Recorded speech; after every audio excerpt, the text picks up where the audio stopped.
વાંઢિયા ગામે અદાણી કંપની દ્વારા ખેડૂતોની પરમિશન વગર કામનો આરંભ, ખેડૂતોમાં ભારે રોષ। ભચાઉ તાલુકાના વાંઢિયા ગામે આજે અદાણી કંપનીએ ખેડૂતોની લેખિત પરમિશન લીધા વગર ખેતરોમાં કામ શરૂ કરી દીધું હોવાનો આક્ષેપ ઉઠ્યા છે। ખેડૂતો જણાવે છે કે કલેક્ટરે અગાઉના આદેશમાં સ્પષ્ટ કર્યું હતું કે ગામના ખેડૂતોને સમજાવીને ચર્ચા કરીને અને તેમની મંજૂરી બાદ જ પ્રોજેક્ટ સંબંધિત કામ થઈ શકે છે, પરંતુ ખેડૂતોના આક્ષેપ મુજબ કોઈ મીટિંગ યોજાઈ ન હતી, છતાં અધિકારીઓએ ખોટો દાવો કર્યો કે ગામમાં 10 મીટિંગ યોજાઈ ગઈ છે। આ વાતથી ખેડૂતોમાં ભારે ગુસ્સો ફેલાયો છે। મીડિયા સાથેનો વિવાદ। ઘટનાની માહિતી એકત્ર કરવા આવેલા મીડિયા કર્મચારીઓએ વિડીયો તથા ફોટો લેતા અદાણી કંપનીના કર્મચારીએ પ્રયાસ કર્યો હતો। અહીં સુધી કે મીડિયા કર્મચારીએ જણાવ્યું કે અમારા બાયોડેટા કાઢી લઈએ એવી ધમકી પણ આપવામાં આવી હતી। આ ઘટનાની સવાલ ઊભો થયો છે કે કંપની શું છુપાવવા માંગે છે।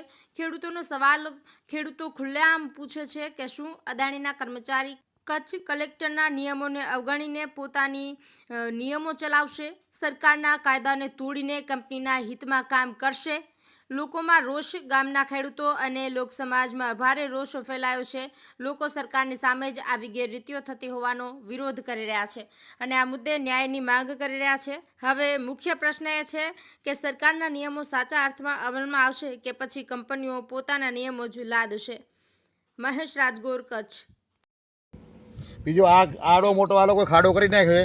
આ રોડની બાજુમાં જ મારો ખેતર છે, અહીંયા ગાયો ભેંસો બધી નીકળે છે, નીલગાયો બી નીકળે છે। રાતના આમાં કોઈ જાનો પડી જશે, આનો જવાબદાર કોણ? અને કંપનીવાળાને અમે રજૂઆત કરી કે આમાં ખાડો પડી જશે, ખાડો છે, કોઈ ગાય ઢોર માણસ પડી જશે તો આનું શું થાય? તો કંઈ ઉપરવાળો જાણે, હું કાંઈ જાણતો નથી એમ કંઈ કંપનીવાળા નીકળી ગયા છે। હવે આનો જવાબદાર કોણ? હવે એ તો હું કાંઈ આમાં મને સમજ પડતી નથી સાહેબ। હા, હું ભાઈ ભગુભાઈ અરજણ આહિર વાંઢિયા, વાંઢિયા કિસાન સંઘના અધ્યક્ષ છું। અને આ મારા ખેતરમાં વગર પૂછીએ આ અદાણી કંપનીવાળાએ કામ ચાલુ કરી નાખ્યો છે। અને કલેક્ટરમાં અમે રજૂઆત કરી હતી કે આ લોકો અદાણીવાળાને કીધેલું કે આ ખેડૂત સાથે મિટિંગ કરજો અને પછી કામ ચાલુ કરજો, પણ આ લોકો ખેડૂતનું માન્યો, અમારો કોઈનો માન્યા નથી। જો કલેક્ટરનો ઓર્ડર હતો એ બી નથી માન્યો અને અમારો કહેવાનો નથી માન્યો, અમારે વગર પરવાનગી ખેતરમાં ખાડો કરી નાખ્યો છે।